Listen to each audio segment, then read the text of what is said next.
প্রতিদিন করে রাত করে ডিউটি করতে। কি রে একলা একলা কি করতেছো স্যার? এনে তুই কি করছ এত রাতে? আর করেন না, আপনি আছেন ভালো হয়েছে। হ্যাঁ এই যে দেখেন সবাই সাইডে দিছে, হ্যাঁ আমারে রাইখা দিছে, আমারে বলে আজকে নাইট করা লাগবে। আপনি কোন আমি যদি এখন এনে কাজ করি বাড়িতে গেলে মা আমারে বকবো না? এদিকে হন বললো কি দেখ আজকে তো নাইট করা লাগবো। হ্যাঁ কালকে আমি কি লাগে নাইট করবো? আরে কালকে এই সাত জ্বালাই না বলত এই জায়গায় না না, আমি নাইট করতে পারবো না, রাইতে কাম আছে তো। আমার অনেক ঘুম পাইতেছে। আচ্ছা ঘুমাইতেছে তুই লাগে আধা ঘন্টা ঘুমাইস, কিন্তু তুই কালকে তো ডিউটি করা লাগবে, তুই গেলে গেতে হইব না। আর দেন আমি ডিউটি মিউটি করতে পারবো না, আমার আজকে টাকা দিয়ে দেন, আমি যাই। এই বলত হন কন্ট্রাক্টর কইছে যে লেবার একটা সারান যাবে না, কালকে সার ডালাই, কালকে একবারে ডালাই ডুলাই দিয়ে তারপরে যাবি। একটু সারা যাবে না মানে? কালকে দুপুরে ডালাই। হন ওই আরো দুইজনটা সাইডে দিল আর আমরা রাইখে দিল। এরা বুড়া মানুষ, এরা জিরান লাগে না বাড়ি যাবে। ও বুড়া মানুষ তো পারে না, তাই কামে নিছেন কে লাগা? কামে নিছে এরা দিনে কাম করবো, তুই রাইতে কাম করবি। তোর আমি রাতে কোনো কাজ করতে পারবো না, নাইট করা লাগবে রে বইনেসকে। আমি করতে পারবো না, আমি যাবো আমার হন তোরে 200 টাকা বাড়াই দিব না। রাইতে কাম করে কালকে একবারে সার ডালাই দিয়ে দুপুরে তারপর বাড়ি যাবি, বুঝছস? শুনছস? আর হন এই যে দেন আমার কিন্তু ভালো লাগে না রাত্রে কাম করা।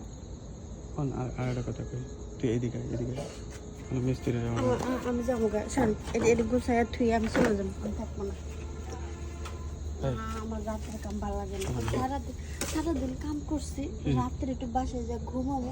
হ্যাঁ না আবার কয়েক রাত্রে কাম কর, আমার এত আবার টাইমের দরকার নেই। এই বলো দেখ হন, তুই সারাদিন কাম করে কত পাস? 500। রাইতে কাম করলে পাস কত? 300 800। এই তোর একটা কাজের অফার করি, আমি কি কই?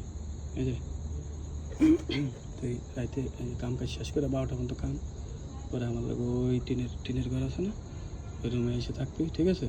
তাহলে আরো 1000 টাকা দেবো আমি এক্সট্রা। যা ফাজলে মশারি করছেন? কে হ্যাঁ কে এলাকায় আমারে রাখছেন আপনার রুমে যাওয়ার জন্য? হ্যাঁ বল তুই আর আমি তো আর কি কেউ জানবো? উল্টা পাল্টা কথা কই না, আমি কিন্তু সবার কাছে কয়ে দিব এইসব।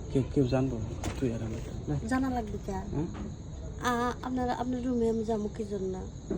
বুঝোস না? এই কি কই, একটা রাইতের ব্যাপারই তো, কালকে কেউ তো জানবোই না, তুই আর আমি তো।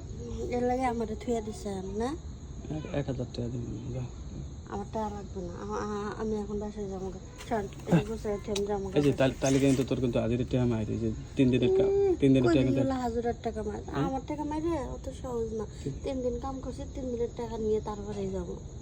এখন টাকা পয়সা নাই, তুই যদি রাজি থাকস তাহলে ক, তাহলে চল আমার লাগে। এই যে 12টার মতো কাম করে এখানে। এই যে আমি হন কি করি, ওরা খাইতে গেছে, আমি ভাত খাইতে গেছে। এই 12টার মতো কাম করে পরে রাইতে রুমে আসবি, ঠিক আছে? দেখেন আমি কিন্তু আপনারা একবারই কইছি যে আমার উল্টা পাল্টা কোনো খারাপ কথা কবেন না, আর আপনি যদি আমার খারাপ কথা কন আমি সবার কাছে করে দিই। কাম তো করবোই না, লাস্টে আপনার চাকরিও যাইব। তুই রাগ করিস কি ভাই? আয় এদিকে, নগদ দিমু অ্যাডভান্স দিমু, অ্যাডভান্স লাগবে। হ্যাঁ আপনি জান তো আমার সামনে থেকে যান, আমার রাগ উঠে না, এমনিতে কিন্তু আমার রাগ আছে না। আমার ওসব টাকার দরকার না, আমি খারাপ কাজ করি না। আচ্ছা 2000 দিমু, যা। আপনি আমার কি মনে করছেন?